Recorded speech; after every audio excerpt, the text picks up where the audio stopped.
diabetes here Arabia. So Ocean Crawford more diabetes now. And Prempin reduce year. Type 2 diabetes, they reduce a year by 10 years. Yeah, it is also near 80 and 90 years. That's what by 10 years. And one or more type 1 year, they reduce some age almost by 20 years. And now you're immune to so diabetes, I also careful. When I will be biara, uti biara no. What diabetes and no pay and also conditioning. Shan on crying say, Aquina or a brave casafa nutrition. You a ampa say, when you're diabetes, and also to make a train in Yari waffle for the bro. And you're no quan diabetes, no quan better on the pedion, but once or no ban or be free in Yan Maho, a full fraud your mother can. And so I will say, when you do diabetic stage now, no say body immune system they are compromised. Into every diabetic patient, in primping at a certain level, no more high blood pressure. Because also said that we are need more in system, no we are never one so when you utilize it, we break it down into fats, and as we break it down into sugars, they break it down into fats and as sugars are and are always a challenge, into fats and now cholesterol, fats now high blood pressure. Yeah, church the way. I did a tablet, but the virtual 5 minutes. That's it. They break it down into sugars or diabetes and HRC free. And they break it down into fats anyway. Now when you high blood pressure, now when you high blood pressure, so I bet me lead you to strokes and that's a phone. And I break it down into sugars and when you're waiting, or I bet you change high blood pressure in ourselves for about when you do stage and I don't say chronic diseases in when you pay into body immune system now a compromise into yareka krebi bana a percent oko yareka krebi bana a percent more yambrain as for because immune systems are down. Now diabetes also has been known to be one of the leading cause of kidney damage. And now perform more diabetes. No more back to see. I'm not just about diabetes in tea. I'm a minister. We now when you go with I say quite blindness. Setting and me find heart disease. And see, so diabetes now. Now how? Yeah, now they buy any now. So I can see. Now, I show in terms of nutritional way. Once the deeper the senibia make the biara so start no pa. And yes, and the foreign livelihood abeka one. And one up a diet or say a purely whole and cereals. Nti ubro eyu atoko wheat oats nina so for with sliced sugar because the aduane odwa be di no sugar so dada nti bi wa di brodo na be di brodo no ansa na be sugar o say wheat bread o say di enkura sugar kakra hum nti one of your diabetes san o beso dodgy sugar ne dia onya wheat bread na o ka na sugar ni kokoni na so for na o di edi ana number 2 so also aduane na wudi no wudi kakra no pa ewia na nwumre nya so bi o diabetes nti o say o medium didi anopa straight nwumre na medidi. Yes, I know my body no lose balance. Let me say as a meal, doc. Me take a challenge be. And no pedri and send your kind. Which may be to say fruit smoothies, mango, wheat, oats, and a banana blend. I want no man. I which my no now or the me fan so bread kakrebi account. No one. Now so was eliminate fruits are acidic. Do a free mo. They say orange and pineapple. Okay. And a pan because you are breaking the fast. Yes. And undidi into acids are you more stomach and we are no what the fruits no smoothie no blending I want to go out to me a carrots and a dandelion. Yeah. Now we're blending. No one no di. No we di can be a so no need no really na problem they are not can we di. Instead also over blending there we prefer some cowberry. Difference when we blending. Once digestion begins from the mouth. And yes, so exercise so just saliva and also activated na amylase na eduma biane no so na ko yima na eno so aye no ho adwuma since de bia no obenuma kuguyem okay do no me na o cha me see aduane bebre ye didi aya na me ti se fufu ni na so it me start from the mafa na digestion na beginning time okay misa ba konka o bisa ma tiefo nti wo hia pa ho hia nkasa na wo ye no na no pa no wia me regime na me kire wo na me kan wati say bibi ko ya no akire me awia no wadi a cooked food and etimi aduane bia day fufu whatever the open no na so obedi nintem awia no by 12 but acha udi ne 12 o'clock yeah na acha 12 ubese didi biom between 12 and tamben 12 o'clock there na maybe didi between 12 and 1 na enyumre na me di salads with the salads and one no cucumbers, tomatoes and carrots. And in the case of Obi or studio say no. So in prempin ultimately do heavy food in the afternoon. And to make your food digestion no. Okay. Other salads now be in light. And light into more fibers so okay. And a bit preventive from most of the conditions. And an panels so bit may start with even the salads. Ultimate alternative with the salads. So there maybe afternoon no. Maybe we do heavy food a little earlier.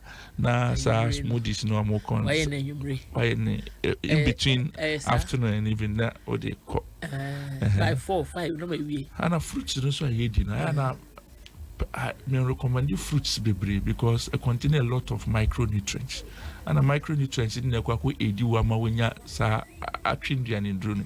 Nti won make am for say I am preping fruit sugars no. Any sugars na white sugar yedi difference be woman. Ni na sugars. White sugar yedi ni say no free sugar cane mo. And a sugar is in animal your friend galactose. Okay. It is in fruit your friend fructose. And maybe say it is in milk we call it lactose. Fruit to no. Ene de fi ahwedie mu na fita na yesegu aduane mu no ene de wunya fi fruit mango ana banana ana fruit fufuro bi ne pen ya de no difference no okay difference in the whole fruits no very less because I don't know offer fruits no who na fiber na dog wa ma kai we they are all sugars. The only difference between sucrose na yesegu ye say ya refining and fiber no every ho now so we need the udi ni whole blend the crowd udi ni whole and then the money totally different. But so fruits no cry na wood in very larger quantities cry and also detrimental to your health because and also sugars in very high and query so didn't be brain be accumulate system then to be use be accumulate and the doctor say cry yendi in moderacy just be din kakra so mango kakra bi wadi anopa betimi we na anopa we ocha betimi aye bio ana fruit for slice one kakra no we say me yampan so say fruits ni ebedi a yendi fruit ahodo be 55 dey ko bia mango bananas pear pawpaw and at the same time and so maybe a chance in be kakra so much say so na unya nutrients ni ye. On the better two fruits be is okay. So fruit na one is okay. And then also the fruit no. We kakra. Nye bebre. Orange kra na one or two slice, two pieces kra is okay. The following day. Me do oranges be 6. Masaya some no. But the TF number ID ejuma 0556 981164 0556 981164 and 0556 977356 0556 977356 and 024 65 95 256 024 65 95 256 Masonfo Abdul Wahab Agbeve and I'm in Mukasa Anopi. Yo, that's say Yami. Oh, sure, Papa. Dog, Yami Adoma Bekasa. Eti for Dr. Wahab Agbeve and Ode Ncheche no Akuguno. Na say no, the Akane say, ye be share near a day in Nimania to us.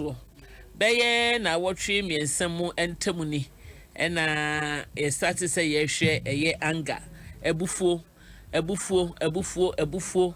ɛdeɛ na ɛyɛ ebufuo ane yɛbɛhwɛ ebufuo na ahodoɔ a ɛwɔ hɔ ɛne yɛbɛhwɛ nneɛma a ɛma ebufuo ba. So what is anger, types of anger, causes of anger ɛna nsunsuanso a enya ɛwɔ nipa no ɛso na ebusuafoɔ so ɛna afei wɔn a wɔwɔ ne ho ɛno na ne yɛbɛhwɛ nsunsuanso consequences of anger a yɛde brɛ ɛyɛ onipa no akasa na ebufuo no ɛba ne so no ɛna afei ɛsan so ɛkɔ ama abusuafoɔ ne yere ne mma ne maame ne papa na danfofoɔ wɔn a wɔn ne colleagues ɔne wɔn yɛ adwuma ɛne deɛ ɛka ho nyinaa no ɛno na nne yɛba na yɛabɛhwɛ yɛn mpanimfoɔ ayɛ krado wɔn mo ɛtena ase ansa na yɛde ɛyɛ Asetena Pa mu nkyerɛkyerɛ fisam no ankasa yɛde abrɛ adɔfoɔ ti menkɔ baabi a kora na yɛn nyinaa yɛmfa adesuadeɛ a ɛbɛboa na free sɛ ɛyɛ saa anga dwumadie sɛnea manya ɛyɛ course ɛne sɛnea manya ɛyɛ nkurɔfoɔ frɛ kyerɛ mmoa a aboa wɔ mu no ɛmi sɛ abere biara no ɛsɛ sɛ yɛhwɛ deɛ ɛbɛboa atiefoɔ na yɛtumi ayɛ dɛn yɛtumi ne wɔn mo de aba na yɛama wɔn adekyerɛdeɛ a ɛbɛboa wɔn abrabɔ a wɔrebɔ ane Adom 106.3 ɛso ɛna wotie yi na mo nuaba maame akua ane nya nam tie Nyankopɔn na Adom nti anɔpɛ nso ɔde yɛn abɛtena ase na nsonsanso a ɛwɔ ɛyɛ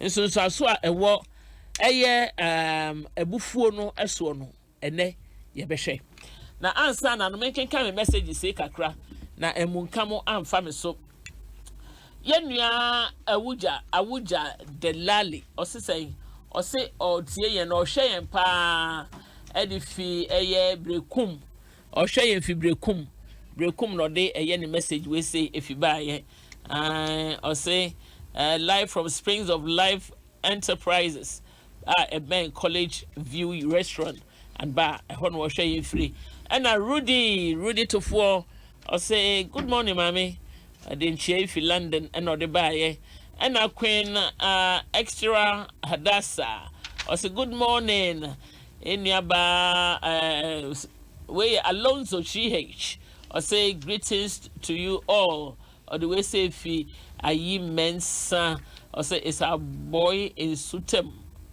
and then a conso boy in Sutem a conso Alonso okay yo ayade Alonso no mo try no much trading we baby if you count me who so ye Joyce say what Osmamekua, I'm watching you live. God bless you and good morning. And Beda Jonas also sharing live from Akumadan Tomatoes. I also sharing fee. Ohima Esther, Osmamekua, good works. God bless you from Belgium. Ohima Esther, Ohima Echiamunina Belgium. Ata Juliet, I say good morning, ma. I'm watching you from DK. I don't see here. That's all my DK. Dakuman, okay. Esther, Yabua, I say my program is on. Oh, Ampa, your program is on. This program is for the listeners, Ampa. God bless you all. And now, Juliet, because God bless you, oh man. I love you so much. Oh, Juliet, I love you too.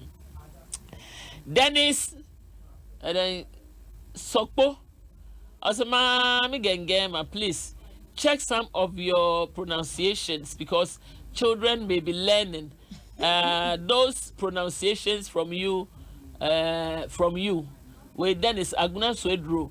And Dennis, the pronunciations now. Oh, can't want some na check it. Why? And say, yeah, sign extra pronunciations in a bra. But my zero is always going to be remaining zero. I know you're my trademark. I know you're my brand. And see 00. Annie, thank you very much. Victoria RMR say, good morning, my make we are watching you live from Germany. And yenua ba vacant so de no maame afia efa. Good morning, Mami Ekia. I'm also sharing live from Aguna Sweden. Also, please, especially greetings to my mom, Miss Stella Amufa Dodu, and the Central Presbytery lay rep, and Ghana GAC, and also anyway, Ghana Apostolic Church. Okay, and also Chani Mami Pa. So, Mami, I love you. Yo, Mami, so love. Oh, why? Give to Usu. Also, good morning, Mami Ekia and Dr. Agbeve, watching you live from Novara in Italy. Novara. I want to be free. And Janyo David. I say Ganyo David. I say good morning, watching you live from Seychelles, Victoria. And please, can I get the doctor's WhatsApp number? I am sorry the two driver far. Kesiwa Constance, God bless you, Mami Ekia and Doctor. God bless you all watching you live from Italy. And I know you're guilty, Baden, and Yusuf, Edna, Edana, also sharing live from Germany. And Emmanuel J. Also, Mami Ekia, hey, good morning, watching you live from Germany. And the Netherlands, funny Germany, Dawson Pao. Angelina Anang, also sharing from Netherlands. So good morning, you're watching you live. Michael Dakon, I'm watching you live from Brescia. Good morning, Asetena Pa crew. Yeah, that's a papa. The I can met to us. Now, Yembra Studio. Dr. Ewaha, Dr. George Donko, Noble Trust Herbal Clinic, specialist in treating the liver, the kidney, and heart diseases. And a young man doctor. And then so, I mean, the number can you say? I want to say, doc. Maybe, Mammy, and he said, what do you was so? But you're just not me. I said, the mental one can be sad. So the association and so. But you're here, dear.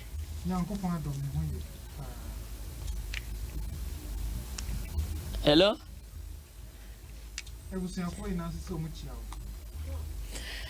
Eba, ya ma wa ho an se yenti dog kunka papa. Yenti dog kunka, enti dog tena ha na me hwade. Dog tena ha na me hwade. Dog wa tena say, Dramina Clement, I say please, ma, good morning. I'm listening to you from Kaswa. My greetings to my lovely kids. Oh, your lovely kids are very appreciative of your greetings. And Christiana Quad saying, I'll say, good morning, Mama Ekia, watching you live from London. Missing you too much. Oh, Christy. Miss Mafimo Pa. Miss Mafimo Pa. Yame Onshramu. And Nana Nyakon, I say, good morning, ma'am. Please, how are you doing? Nana, by his grace, so I'm kicking and up and about. And Kwamna Gentle, I say, Mami. I once asked a doctor if it's okay eating too many oranges, and he said it's okay and no bad effects from diabetes. Yeah, that's it for your information. And I was, ma'am, thank you. I'm also sharing from Temakbong, and if you so Temakbong, I love the program, Mama. God bless you very much. Doji Owusu was good morning, ma'am. Watching you live from Tripoli in Libya.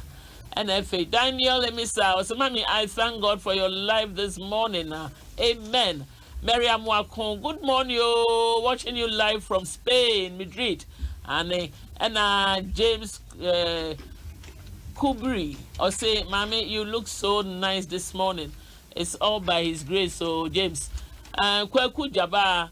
I say, good morning, Mama, and watching you live from Matthias Hospital. Nana Charles Sajamine, and also saying, and also sharing live. Nana Jamai sharing live, and Eddie Free, Germany. I say, I'm here, good morning, and watching you live from Germany. Ebenezer Thompson, I say, good morning, you, and may your mouth be fruitful, and may your month be fruitful, and Kwarini. And Monica Amankwa, I say, Gedimo Mama Ekia. I only a man who did not person children into no. A honey license one. Did the baby be nature near can kind. Mama Mavis, I don't know. Good morning to you and Akwaba. Good morning, Mike. Yeah. I want to say, Christ Adom. Yeda Yesu ase. Yeda Yesu ase. Na anopay. Yebetwa eye na watwe muso. Ye hwe ye. Yebe hwe se eye awo kra na bufo ye de wo. Ebufo hereditary na ebufo na ya na we system no mu ni ade yebe hwe ne last week. Na yebebo so kakra bi for sake of time. Na fe yebe hwe ensunsanso consequences a ede bre wo nipa no ankasa last doctor bobo bebre so but sebe ya ebekọ yemu bi ya sumu na yetimi afisa ebufuo suba na yewum nti ebesa bobo so na fe ya behwe eye consequences a ede bama the people around onipa na ebufuo ni bufu tambia no ne colleagues adwuma wo ye bibia ne nuanom ne ade na ebufuo no wo ho a ye behwe ni na consequences ede ba enti aja mame emfa ma enhya ase na ye o my nkaka de last week ye na kakra bi na yentimi enye yi ye wo eye voice bi wo ha ye nua be ma bi a ye de ne kotum mu a wo no so ebufuo nti okowie won sanwom na yakopon na dom nti ye yi no nti wono so atwe ne no e de agu ha ebebo na tiefo nso etie bie na yetimi atwe ho afiri saa suban no mo nti ma amen ye de radiasi enenso mefa akwanya yesu na machia Mr. Adonu ene memba Samuel Adonu Ethan Adonu Michelle Adonu nyame hira omo pa se omo ma me akwanya na mitimi gya omo ala me omo de me bana me be programming. Last week we learned to say Abufo is to some extent a hereditary aspect and I say genetic aspect. Or in the side of especially a man. I did back one of them best a man who said everything a man does is not perfect, not personal. Adie bia obema adie bia obema wo ye no enye just personal to you. It doesn't end with you.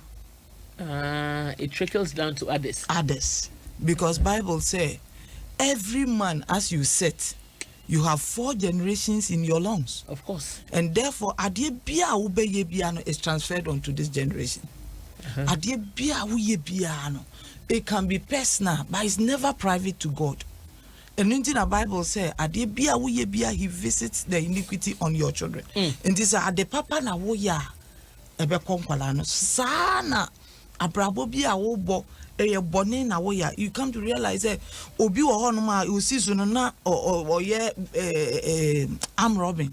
When you baba won so no ni generation you know there is that you know so obi so baba be ye. So it tells you say one, whoever you want your children to be, whoever you want your generation to be, you carry the seed with you. And therefore, said ye will be see aye wabufu afano. A better the kind of children you produce. And this is a upesa wo mama ye tese mami ekia. Umpesa wo for ye uhu upesa wo ma emeye mpenimfo atitiriwo wo suro nyankopon. You owe it a responsibility to be able to direct it by learning because it doesn't end with me. The consequences doesn't end with me. It affected and kwala sebio a woman say menwo wom and quarry in that aspect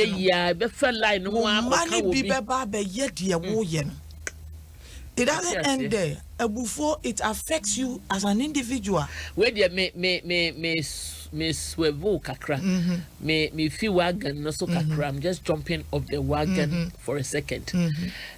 When you say so ben bi ni abrabo bi wo ho a ye bo a na achiri emfasodi a ibenya emfaso po de na chese emfaso ya de pa achiri consequences ensunsanso bone a ibenya no e wo ho but eya tambia na ye mu bebre na fa sa line no so eya na pese bisa se ya eya ye nim se ade a ye ye e de wo how na de bebre ye ana eso ye be ya de kuna ye feel say ni say ye nyina obi oni mu nyansa be ka so ade we de wo ye de wo be ko ha mu no ya na ye nim say de be ko ha mu ana de enti na ye ade ba ko esi ye hu ni say de onyame ye honhom na onu hwehwe nipa eyusu wo mu no sa no bonsam so ye honhom hwehwe nipa whoever you yield to control you so what's na sema wo nko a wo ho ne wahunim and you want to like comfort zone.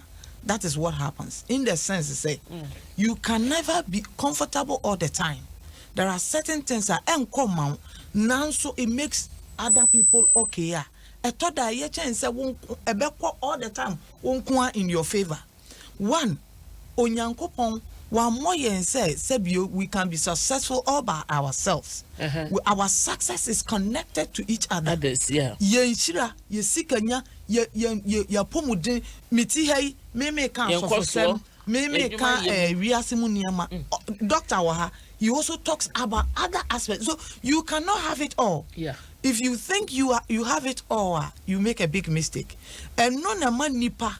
Yeah, adwene santi adebia should be in my favor. Adebia should be in my favor. Oh yes, I said you go contrary to other people. So sometimes you need to sacrifice for other people. God had to sacrifice Christ for us.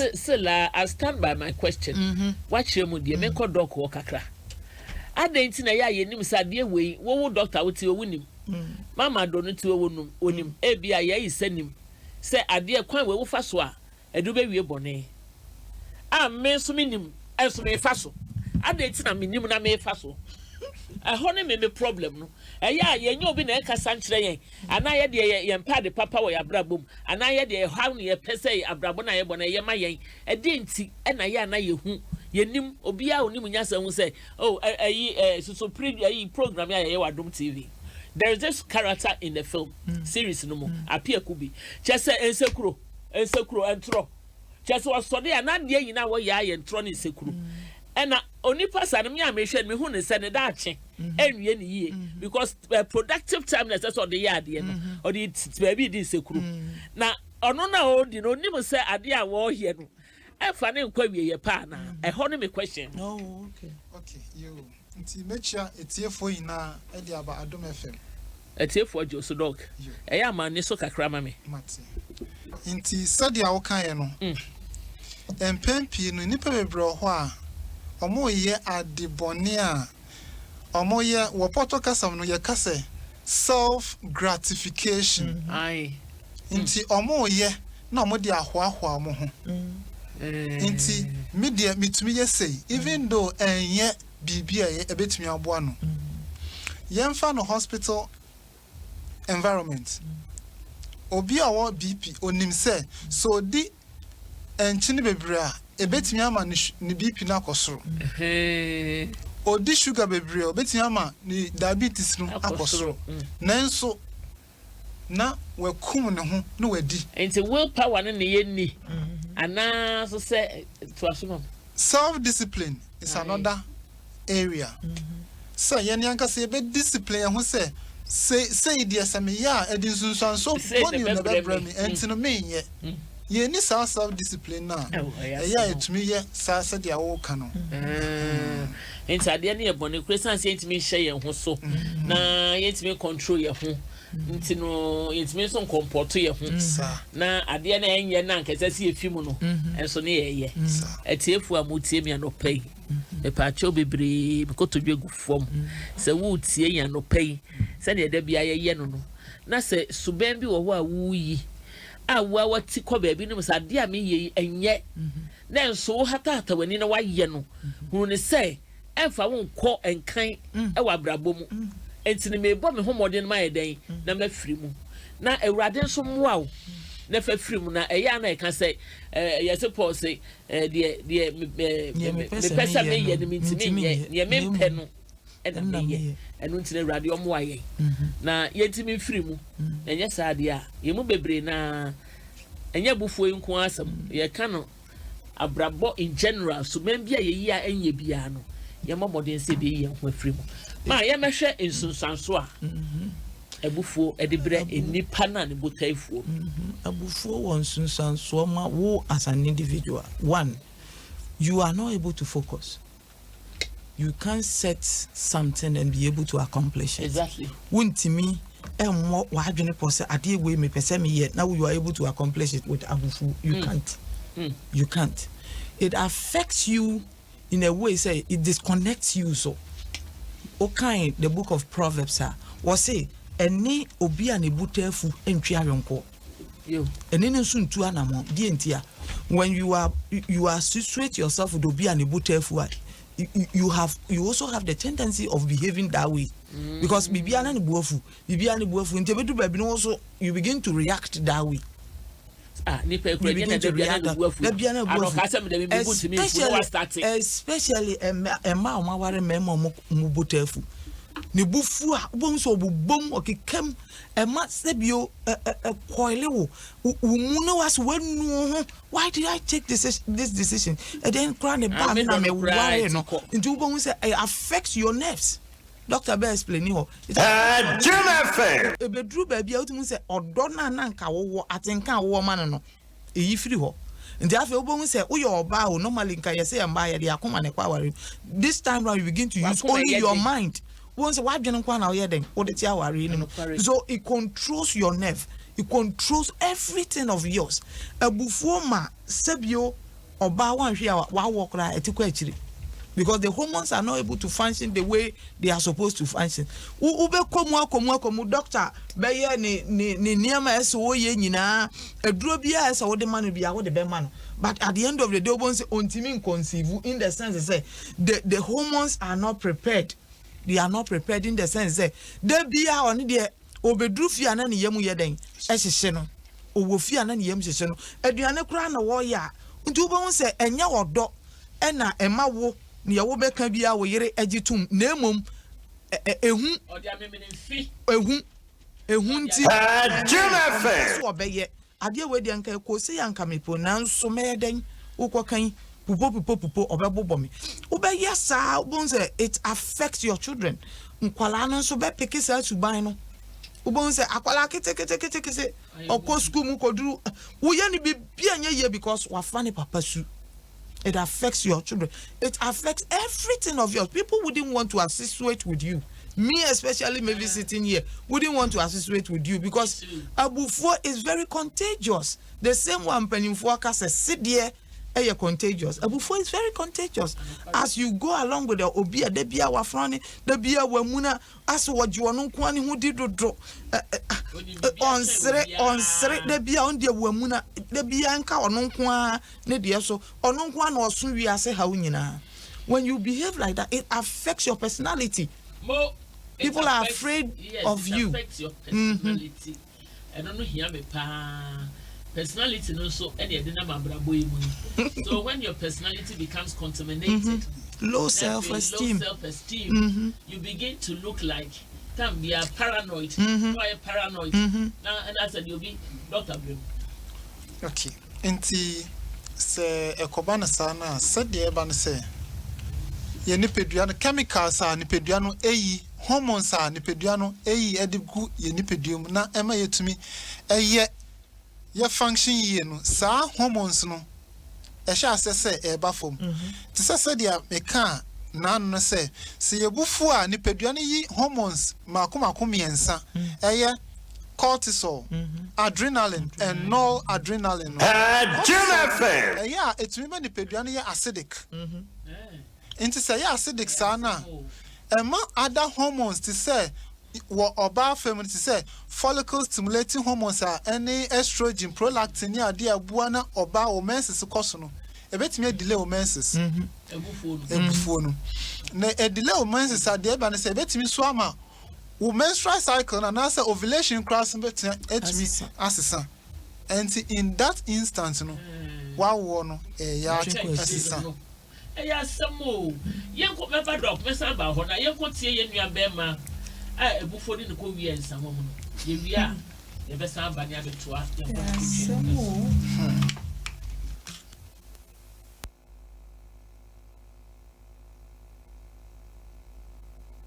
Yeah, more bet. Ne more and you so into a person catch me. And one day now, my landlord a friend me. Said, maybe a coso, oh, if you I am there more bet. Ne more and you so into a person catch me. And I'm on into a kind of so, I am here, Anna or the Bema, they be the Bema, a banner them, me them. But if you're a nurse, see, do young kind to me first, you say, Anna, on my year. And at time talk to us one the second times, and then net, yeah, fat product I had air out. Into a frame, no, say me chai, a year product, no, and my ada says, pay no more van on what they so let me go see the Firano, Eka, Mimako, you man was sign a frame around 2 o'clock. Say, okay. Say, Anna, air costume to me to make up, maybe I could be a man sign a member. And Panso, me report to my ada says, I tell not no more cars in the museum, Domonco, Nadiatu, meaning to me, coffee or Abba, and to me, quite a McCoy. Ah, me look as near ya locuno, a fay, a bonten ponsoa, yatum. Now then I question me bopun mus I will be a MBA, and I'm so ready to me and Cassa, and I'm behind. If you are my quana many day, me boopuneni. If you are a Cassama, me hammer, and I'm the boopuneni. It me boopuneni. Now Bemano on Sheppy, Bema di Jinasu. Asempa FM. Now you're so.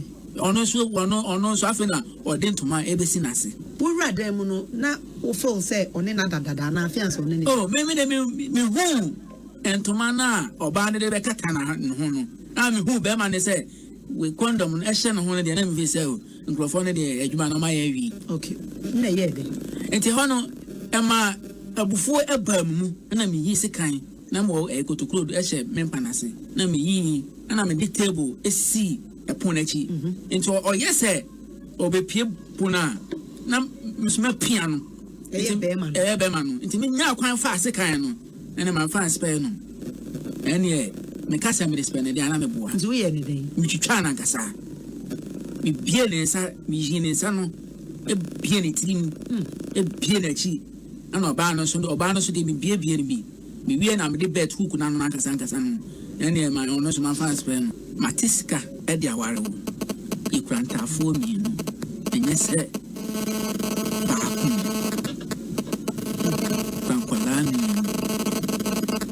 enye se me show me da me yes had ni me twa ni we no me kwada madam fonchen already me catch madam fonchen say na maye nti o ma me hide e wo no nti enyumre no ana nkwala no e frame say da if you school aba omodin maybe na no muhumum me no but na afemi san kra e hwe bebi omode oba no akotu me bra be ban kwala no ho a me be mo maduane no me da ho ahemachi ti na mayi ba shiti na moja no ayije mu na mayi wi de sie nti me na ni kwala ne da ho ana community police ba ko ana sia de ba ko ti mu so mo bopo no kokoko so mo bi o no ana mo se me ye famous me sie na me say and I was okay, here our police station. And I say,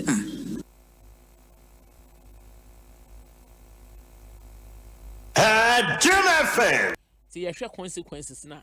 Me, I share the action. Jim FM. A branch H, say, will be a cofana yere.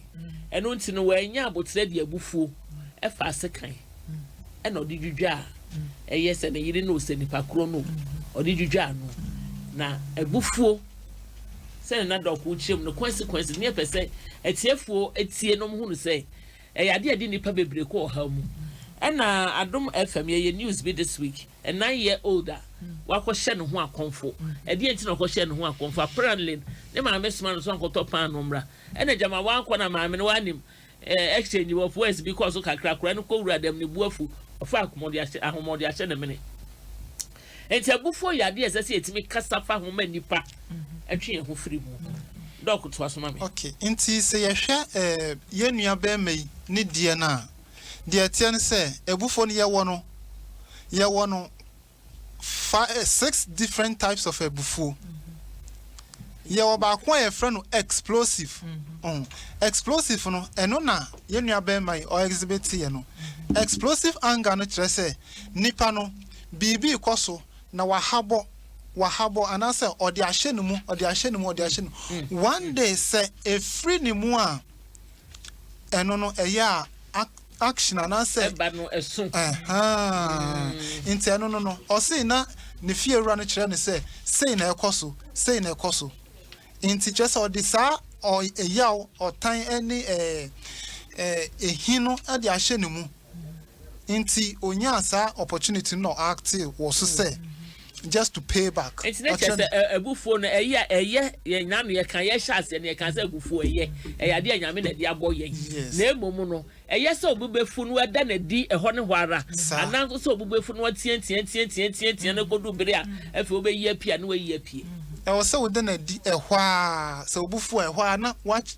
na wo de na di a enye say no nso obede na di in a negative way obedwin woni nipa no be dialogue so you come into dialogue say obe have a discussion about identity sa situation no ekoso no one find ways to solve it MBA we ono be man story oba story mai ani nti mbia dia ono kra ye bibia ema oba no so yesa no eno dia obi nti based on the dialogue and answer mumie no discussion then we will find solution and answer the solution atu eno ne positive abufu a wo kire wo ho ne ho no na so wo keep and answer wo accumulate over a long time no adrenaline no e sha say a producer a man moja rush into your muscles into I don't know what act upon immediately you act immediately man I don't know yanhwe we prisoner idie e ba ko anyway yayi no wakodem mo out 7 term yayi no na mibisa se eya se bia nipa no e fa sa suban mu a apart from prison we call ye edi mbio ne betimi aba nipa no so nipa no be very dangerous ade we ya wa ya wa ko prison na wa ba no there is that yi say obetimi asan yakobi yes say yan cancel ni yiye pa say na adwen na be condition say after all me ya anye prison na me den meko wa ko hu ho say ne hotel good it say oba wa ware no wajai no asan akoware fufuro uye bibi obetuma ka jo say after all aden enya ware go na be den e be ba watra be careful na aya the esen go bisa no hon say sa time na okoda prison no oba no wo hu bia na ese so ohun say so uja oba na wo kokko ne ho no akotwitwa obi do so waja ne ho in all this 39 was it how many years about 9 years in the 9 years no were you protecting her out there bisa say ukoye no wo mana uja o mu akire no the effect ankola na kom you are not there as a father figure enye sese bia wo mu aduane nko a o they look up to you for leadership they look up to you for love when you know what deny ankola no within just 30 minutes abufuo no so abufuo is there to serve you and serve others not to hurt you and hurt others. So you be hu abufuo in that angle, we will learn and know how to handle it. Abufuo is in you to serve you and serve others, not to hurt you. This is what we na say abufuo no kwasuru bebre a me kunu be ka kire say take a walk. Take a walk. Me pa, I've seen it before. Say me amanim say na obi ye de oye e wo manim. Wow, but I took a walk. It is difficult. It takes a lot of courage to do it. But then, if you are able to do it, that is the resistance. One, Adam went to me and built the influencia Eve, a far away by. There is a tendency to say a bachelor was a women, like the first question you asked. The moment you ever cut was a dear women, you are. Why do you know say fa? Dey be open say hu ade woman nti yese manyede. Manfa. Mr. Abufuo say ekoswa it can kill. Ebe say nioma bebre. Doc, na brem na ye phone lines nim tum ne ado phone twetwe komo kakra. Inti efe nso ye nua no so a wakosa tibie no mu no. Socially no amanfo betwe omo ho afiri no ho. Yes. Ne mano kra so kra be ye kind of amanfo be criticize omo and say stigmatization. Yes. Sentine yensa wono so. We na ne papa etwitwa ne maami ana otwitwa papa bi no. Ko wari fie we obetwitwa fie na be batamudin ho. It's socially need there. Shedan court. Ebe chance na. And some of these things it take so many years and send a free nipa trim. To say be more community. To say nyane ye Ghana for idea. Say ye kwa kwaji aware a. Ye family history. Ni na aka ho. Nti say obi betumi akwa investigation class say omo family need to say oh we omo ebufuo de first class. Eba na sa na it's me tenti the family history and I say yes. Oh. Adofo. Emi say ya na ye kwaso ni na ye tie bia no pen. Na yesusu say ye de bebo ye bra so amabrabo no akoyi ye free wo hawo ene eye enioma bia nke ni sese ba ya brabo ma ye kwotwetwe ne ba na mabufuo nti ti anopai menum ye no be ya dwen say ye bebo ye homoden say bufuo no mpo na beba ye be hye ho so ne atimi ahunu kwan a ye be fa so ama abufuo no awie peye swati ase be ma bufuo no awie peye abufuo wo ho but eni ho say fabra be fa wo hawo bi beto ho so enu ntimi ebie phone lines na to mu ne ani adofo atwetwe enkomo kakra numbers no 0302 2165 61 0302 2165 61 and 62 also ubetimi afreyen na yabo enkomo anopay also dia wesua person woni ye che. Hello, good morning. Hi, morning. Pacho mi nua be ma ben na afrefi hemedo.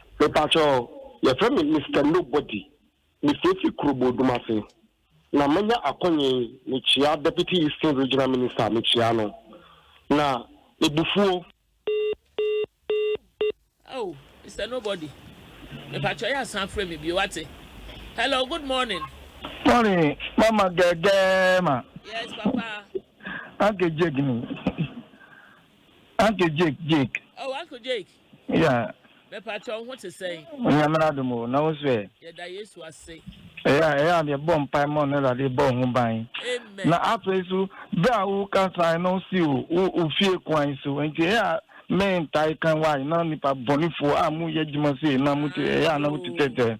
Pacho why? Yo, Papa, me yeah, no, that they bomb buying. After so, one, Yama said, I can, Ubekai said, Jima, one of the star, one city taxing.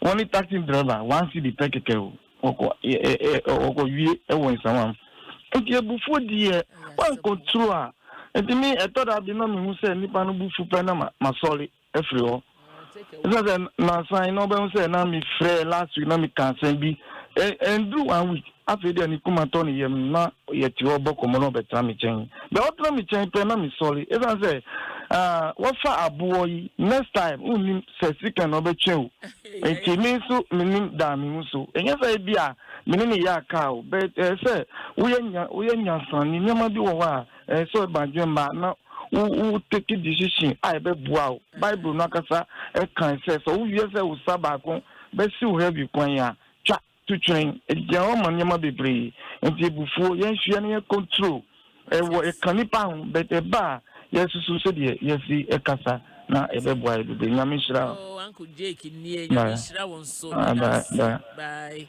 E Papa Jake so and de ne de abetom no. Hello, good morning. Hello, good morning. Yo. Good morning, Mammy. I'm Pacho. What to say? Yes, na dum ti na Pacho so e. Christo Adom o ye. Pacho, me ka tefre si akwa. Pacho Fro say. Me de antifusia. Yo, antifusia mu akwa baba Asetena Pa so why? Yo, Asetena Pa mi tie pa na na samu awaka die. Mammy akuya e koma me. Kire se me ba be me bi. akwala no wakoma ne bufu a ema sese woni ne yiri nua bi akoko atendidi o ema sese ya baba wa no akobo me ni me medua enta me bana no asem bi a waka kire ni nti na ku ya me da me na o ya sebo mama minimum ababa wa yi menenedie nanso me mai bia ni wa omunim ababa wa akobo dua fra me ne me ma kire se na ku ya masama rehu me so me tu mpo mi yale o me tu bi ko ba bia me na bi kutikutadie asem ka ya be wa me ni ko fesika wo na me dia ko dani sa ne ma wi ni mu me ye pensioner na matnya yare aka ho me call pension 12 good years ni ko fesika wo sika no kra bo su ni ye chop and down me je pe enu nko na me de to kenti ebufu die ko bi e benya ebufu afansa to wakoma so na sevante so ni a chew story but nyame na oye ubanhwefo pa no be hwe so what and nti won so betimi afre me na yetie won so afutu a wo de ba ma eye atiefo enne anopa mpacho de obefra be ye dede no ayi na fi so why hello good morning papa nyame hira what amen mama ye from semido me pacho me di James Tete you uncle James anopa ti wa Asetena Pa so why mama ebufo ya mo kan no kranya me anim ebito me afa oba me no eba be wale ho mama no kranya me no kan te say ya wo akwala ena mabufo ni nti ze me nkofi hobium te say me nansi efie hobium me no ka say ade a ha me pabat me ma be transe adwen ho hu say awose me jemu enso omo nso de omo ye ni ntama say omo so munti me mben me nso me mben wom ayama enkwala wo entum ka say asan wom into mesre cha bibia ye mpeni fo no mo kan hala se ma ne papa no omo nge se ombe boa na se bufo na fi anye so ombe hyemu kena mesrema mesumi atami uncle James said that's papa asana wakan ma hu se wakan asam efiri wakoma so na wo de akire tiefo anapai but me so mesrew ne atie bia bomode na yi firi wakoma mu na mofra na de won mabasa ase so de kohwe mo no wate enhwe busua ne maame ne ho eyaw bia wudie ne abufuo bia ba wu mu na hwe wo ma no wate me ba to ya me ma wabotre amen me da bye hello good morning mami akuya hey openi James hey anapa your wife o sir woni nkwa no upaso je nkwa life ni na abodu sei hey omo huso oh david oh James ni ibilie James yanko mami akuya woli bibi ai edu sende ana nwa bufu wa po aso be tu eforo aso be drama pastor so mo drama ni drama fo mo dawo kwa ngulu na I say odi pa kwa nya so ndam no firi ba kese obi bo kan sakre bia ataba di pa ni bedi no yara bi sa wo se adra hun ka kuma tu ye se odi pa na bo kan ko ba ni ko ni baby o ma tiru wa ye se o ma me o be bia wo se aso pa ni pa wo ni o ma me no ayi ni kokro botie ni sa wo hu na me na da no wanka so da maro o ze ntiru bi de me kan se abose se be last year man of this I want to say e ka de ko bi tare ba abufu nti se ka no ko da me dem si american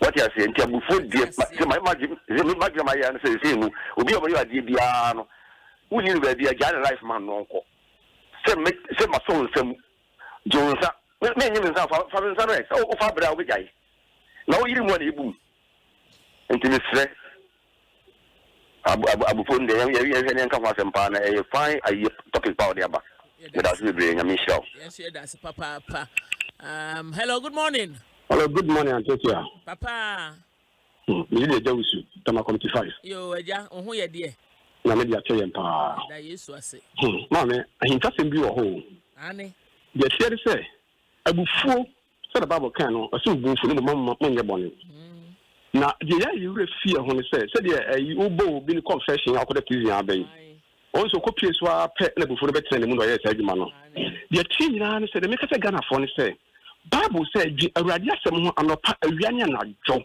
say abri bere ni pa say what program of mind on the word of God no mami and fa ni the obepie so nyame asem abe preke wakoma oh the thing we Ghana for no say ya kwaso dem nko ane so nyame o omuwe fise asem no ati yakoma mu wo kan sam 84 verse 10 wo se onyankopon anim sinma ba ko pe no emfaso ho ten obonifo tena bia 1000 years so you know the person be clear at your phone and say mumba you saturate your mind with the word of God but you recite the word in your heart and some and need your back so mommy be this kunim na bribia na ye Kristo ntu ye chi na ye die boni ni wi a afi ne yakata me hu yanka amreko anka utumi ama wakoma nyina die ba ya semochi abribia be bia wonam biara oye djuma ko na wakoma munya wo de dwenje rade asem ho edo ni asem no wo se dwenjire ho abri nyina mu enya soro da mu nko a edo nta Ghana e ka se nko soro wana wana ko fu so na ye mu na me ya uro papa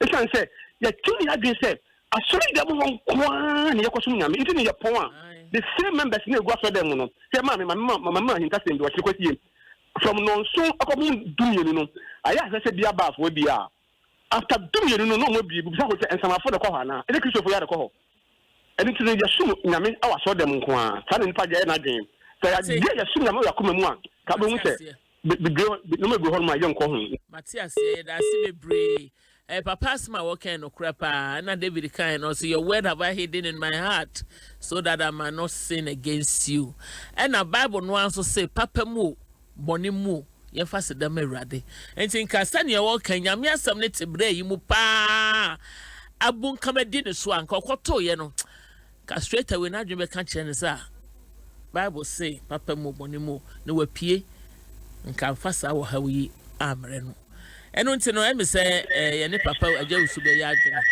emom no ye hie ho so ne ma ye self discipline so enye adwuma. Hello, good morning. Good morning. Yo mimi ababe ni ni pato bra kwesi ni spinte. Oh sorry bra oho ye ai ye da Yesu ase yo mo ni adwuma nso o say last week mi ka say enam ebufu enya adepa na egbenam ebufu nti awarefo mienu bi omu nkasa ena omu nyewe omu ntimi nka omu temu asem nti ebufu nya adepa wo hu asem a recording na wo boss esia because enam ebufu a ewo ni mu nti anka o ya ade no no ko timi frɛ oba no ebisa ni nsem bi so we na mati eyampa say yampa de jai minya sure say nka okoto sa de no so a obetimi ayesa part wanye ni sa ai na doctor e kan no dialogue no mo ntimi ani nkomo wo hu enti amimi susu say so bi ya de no wani gi ho afre no the more wo kan no na asem na efiri wu mu but wo di show wu mu na kenya wu mu no na omu sorry gina until the moment a wo be ku bibi no obetimi efu nipa kura wo hu se wo efu nipa enti ebufo pa de papa bi ambra nipa sistemu nda bra kwesi da so se dem a wo ye na ho moa no mo sorry gina ho na cha se moa na ya no mo tete ho wo mu but ho no ho mo so no mo sorry be fe no mo gina ho no mo ti hwi gina ho na fa mo pie ba bontene hello, good morning. Hello. Yeah, obi also. Hello. Me say nipa no enye ye beba studio sisi ana. Hello, good morning. Good morning, Maniko. Yes. Abome. Nyame na adumo na wo so e. Nyina do. Ye da nyame ase. Ibi an ofon obofon. Ibi an me dey say ofon obofon. Obofon ho ampa. Emzama asuka odike moncheche ade papa sa no bokoso mpo anka nke Ghana nkofu bebe besesa ebufu na Bible esi aken ontuma nya buta de bufu oduko nini no ma Barbara could be another and control before. I am and remember, I am most and share order, but on Babu into the before number there, Crampa, or the Shawodo. Oh, Nippon, well, my empty winning, or you are the there. Then you put continue. On to finance, my family channel to Contumba.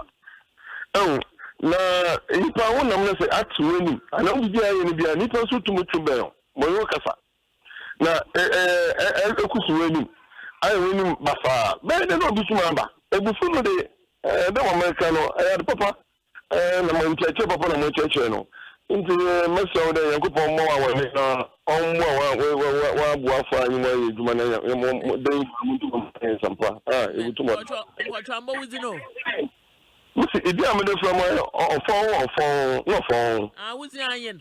If you are from one, we didn't do. Oh, fine. That's nice. Very nice name. On found so Mo aya de papa Penyami Shroud. Now, bra on found Cassa Yan about my general say. Nipa do draw na Sabia Kana. Yam for the word of God, Bible, and so any panasu being in an more Bible, omo kind Bible, no chrono, no Bible case on say. On saying you'll be an a Christo ni. So I say, yen you must me for the infant say, ya no more in a befa quine back because I'm so Koran a church warm. So I say, now obedient individuals be nippany be one no Bible a Korana a already on Nemu, Nebu for by Nefan on any continue me as some sort of control. And it's up for the said, then you your mamma don't know.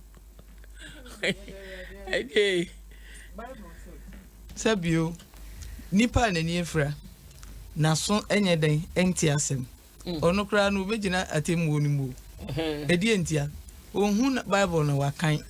Ena obi kan kra nso a onti the same na Quran nso o kan a onti ohun so na wahwe onyame abo bibi wo yemu wo nipa su bi wo mu anyame chiro papa ne bone wo papa ene no kware enti se wonye kristoni a enye excuse nzio to a egu su bi eno kware wonye muslimuni a enye excuse wa hunim kire wo se ade we eye ade we enye ma wa hunim ene won kasa but obi wo honuma wa ya nti na hunim no kura mpo ayeden ayira ebasa now na make say you are creating something for yourself one kasa who create atmosphere bi ama wo ho say media say na me wo yes aso wa wontimi exist wo yeyemu ebasa na mental issue is setting in sa na yebehum de bia ya ka huntie de bia ka huntie wonko ade na wo twesekan huntie ntina nipa because nipa esekan ya de dowura wonu wo ya pe na obobo glass but Bible nkan ye Quran nkan ye bisa wo say sabio before Bible time no people lived without the Bible and the Quran bisa say omo abreso na Bible ni what were they relying on? They were relying on their self-conscience as I say who say nyame abo saade no wo mu se ade na wona ma wonfa ubuafu ara mfa nsa ko jeje ara ubuafu mfa wuti enkopem dan mu na momu de wo pour on somebody else na wo ka tell me say me de me ntimi control wo betimi ya control wona wonye wa adwen se wo be control wo be ye se wo ye wa adwen se wo be ye a nyame su na ewo mu a ema wo ye frɛ wo nipa na wo so ye nyame ketewa bi no you have that privilege say wo utimi make it change in your life. You make it change in the way you behave. You make it change in your thinking pattern. Obia ni bufu bia consistent de bia oye no. Otena se dwene na wa plan aba mu aidie. Wa ye sana o ma nkrofo so influence wo kwache na twitwa no. So be very careful about nipa so ayetu fufo wa bufu ho. Be very careful in the sense say obi wo honom na say ubufu na kwakache ne say na no me bufu ye say na me ye ya. Inse so obekire wo say ade a wo ye ne nyeye no ka Kwame de o be ma o chale Kwame de don't go there o yes na osuso jagu wa adwenem nti wo wa adwene ye wo say ba sa na say wo ye chen de na no wo ye den wo ye no ekoba ne sa na eyi wo afiri nipam abemu ye odd yes say wo mpese obetena nipam tie say do go prison fasikan twitwa nipa ema moja pie na woni moja abo ebeba abufuo no beba like brother Neka and so nyamia sem eti wumu you can't go that way. Enti say yesua onyamia sem eno nyina achi no ma yentie afutu papa emfiri ye mpanimfo ho wo ya akwala na wo hya ase wo ya ade wo ma meka te ade we enya wonim na wo kira wo yesi abre wade wo tefam a wo hunu no ye de akede akura ma wo gina so a you will not know. And let's listen to our parents. Good advice. Now parents and so akwala bufua ana BBC ofon no. Jitum said ya we ya no. Oh kwame we dia manye ni I'm very sorry because ye nipa. So you cannot say wo pattern so wo mfom wo ba no. Ebia wo kan anim wo nipa mu anani anye ho. Ebia wo ye bibia anani anye de. Jitum na kire no kwan ya fa sorry den. E resolve as you do that akwala no so baba be hu say sir Nimu kura ufuma as I would you to say. Now, Nemo, yes, I me punch me ban all the time. Doc, me bow hopa. Mamu reading me messages in from Namembra Hosisia. Eh, Doris Archery. My maid, maybe Sadunu. I chance some no. Doris Archery was a good morning, my make here. I say, Aiko. I say, good work done. Greetings from Germany, Cologne, and I say to you all, nyame osi nyame ehira yen papa. Doris nyame hira won so what? And Helena Panford also say good morning mami ekua. I say on the way or share live from the UK Milton Keynes. Ho enwode and also nchie efi edeba. And Michael Forbes. I say, lady, don't comment on men only. But before someone gets annoyed, there comes a course and query. Marriage is from two people, and a course. No, ya no wash a course. No, so now my husband can say. I say me cut me man and query. Me come money. Then I'm saying me man wa hanti. I'm so bad. And dog will have pap. Joanne, Joanne, will cool Jan. Also, I'll share a live from Eburi. And a brief way na papa so hang yama watching. I say this program is very educative and I always watch it. I Osiamu Yama Bibri Kate Johnst also say good morning, Mamia. I miss you, Papa. God bless you all. I miss you too, Kate. And Michael Forbes be say you talk on men only. Hey, Mike, when you Mike, when you talking on men only. Yama Michael, I have skills kakra. Oyene how my skills kakra. I Michael and ya break. PSA for my anger. It can make you reasonable. It can make reasonable people hate you, or say you can mess. It can mess your near PSA person come earlier than normal. Menses. Oh, okay, it can make I'm saying making a sentence. No, it can make your menses come earlier than normal. It's a good thing. It's not a good thing. Okay. PSA so Eddie no. And Judith Pascal or say it's not easy seeing your wife in bed with another man, but you have to control yourself in such situations. Benjamin Ejekumbios, good morning, my Mikuya, Engagement lady and the crew would say live from Atimpoku. Ben Yami Oshrow. I say, Ma Bella, or Mikuya, if Satan blinds you, you act like a normal person. Emmanuel J. Some women are very, very wicked. Yes. Some women are very wicked. How can a man go to a married woman's room and have sex? It was a man who went. It is the man who went into the woman's room. It is the man who went into the woman's room. And they'll say it's very bad from Nana J. Germany. Yahweh bless you all so much. Yeah, that's a pa Yeni Angelina and Cancer. And Yakumi. Also, good morning, I'm sharing live from Amsterdam. Also, good topic. God bless you, pa. Enesina Usia. Good morning, Mamia. May God bless you so much. Also, I'm watching you live from Austria. And hold on, also, editing the if he ever yet. Yanko Doko, we are met to us. Okay. Nti eba no ebufu ene yen ankasa ye environment ayewa. Yen kai se ya kwala ya wo mu no eye yen ko aye dia. Ye ne society edia. And what is more in larger extent so is for the state. Exactly. Nti se ba ubufu ukum na the state will deal with you. Deal with you and Inti se ya awofo ye hu se ye mba ebufuo ni bibi koso na se wo hwa eye abnormal obetimi afra opinion leaders and na se mpenimfo omani afi obetimi na kasa se wo hwa na se eno entimi nko yi a ye hu psychologist and na se psychiatrist Mbia or adwemu or how be nti na ema no behave in that way. Nti based on that no na yetumi aboa no. Na se mbia ye hwe na medical bibia ye na. E say draw the law na attention and as your friend no attention ede to nanim. Se mbia your lawyer friend ye no betumi atena ase. Na spelling your man out akire no. Consequences sir. Ubetimi akọ true say we break law na ebufo no dey we dey o na mom no mane ka wa dia wo de be ye no say ebum ra no so a emra no ne ubedi according say ne say ne fata inti dog when they come dog for who ya for number ne to ya mate inti dia me ka kire tiefo no say ye wo ebufo no ahodo na mom no ye ne ankasa ye exhibit ebufo no ye hwe say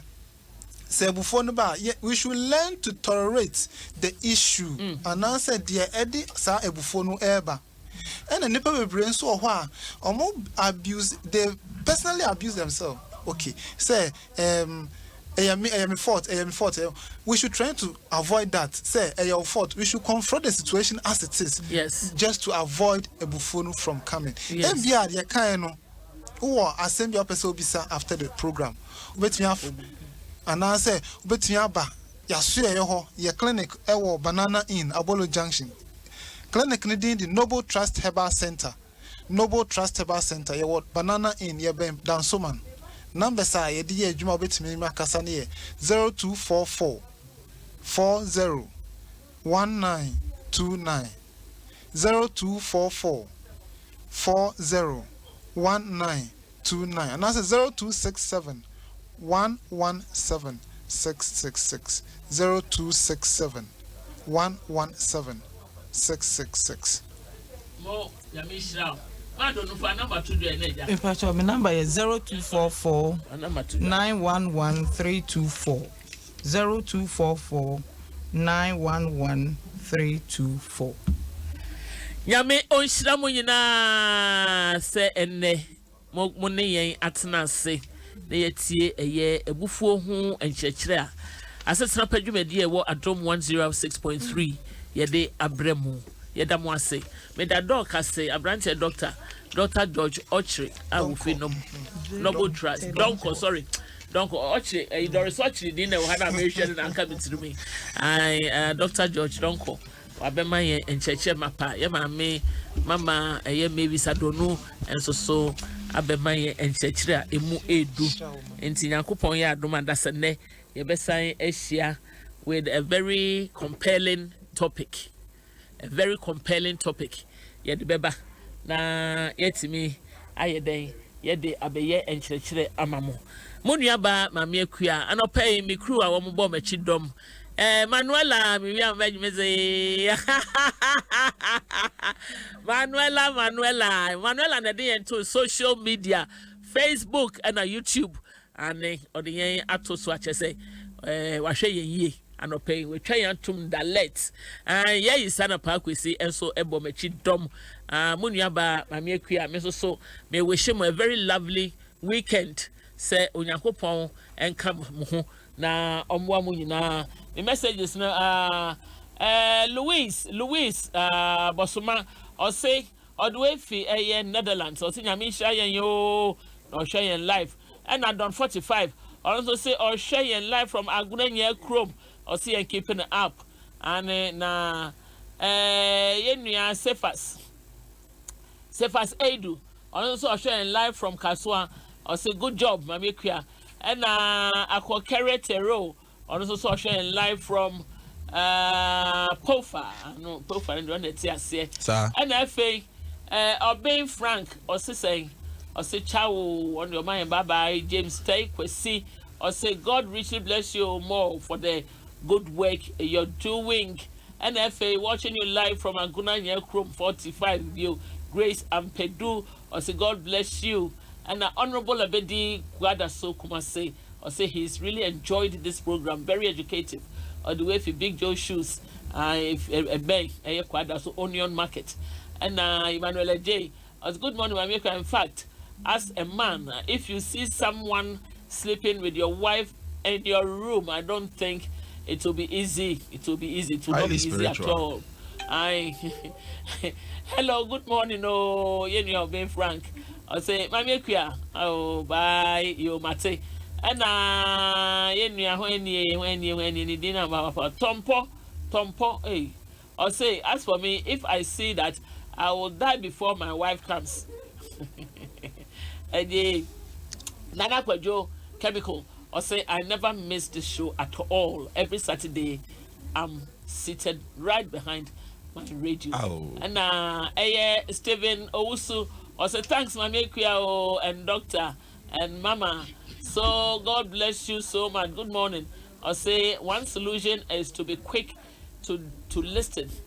And slow to anger. Slow to anger, slow to speak. And Adom Papa, because I make a fantastic morning to you. Ow. Keep the fire burning. Baby. Joe. I brain. And then me ba producer, sir. The birthday. Come here, sir. Happy birthday to you. May the Lord continue to give you long life. May the Lord continue to prosper you. May the Lord continue to give you all the peace, joy, prosperity, love. Or say a birthday message be anywhere that say yeah, is the $10,000 could be weekend. 10,000 ye ni bi. Nyamisha ni de man on ye no de ne ne so no ala. Samum. Menya why me man me 50 me man my fan personal because yeah me 10,000 be menya nka. Also birthday message be anywhere there. Menya 10,000 so yeah, is the $10,000 na for could weekend. So who? No 10,000. And you did weekend. And I said you kura beti be man. Oh, and my pay 2,000 be amano. Sir. Aka 8,000 at the back of man on eduma nesi. And you miss me man be 1,000 be. So okay, then you obe manage. Yeah, man. Na bibi aboko there. Yes, una do. I like your chichi. Oh, thank you. Yeah. Why the about time no so asunti. Why the sweet 16 level pa. Ombre no so asunti no. Me we enya one kan. Oh, so aka o ko go about 8. Me dey crowd about 8-3. Say bibi aboko there. Na no point bibi adi. Na no point there. Tie for me mamba by why. Mo ni na nyame hwa mo so why nyame adba dasa na ebe hia. O be pass mama no be come be money shame. O wi awa be kan jam so bon. Who done kalo meja yet. Hey, member we. Akwenhia wo hoyi esida. Ebetumi aye afidie akwenhia. Ana ebetumi aye akoma yare. Ana emdwudwe mpo. Nia wudi kan ye no ehu hia pa. Se yade a wankasa wanya akwenhia. Ana wo hu akwenhia a. Fra 112 ne nya muaye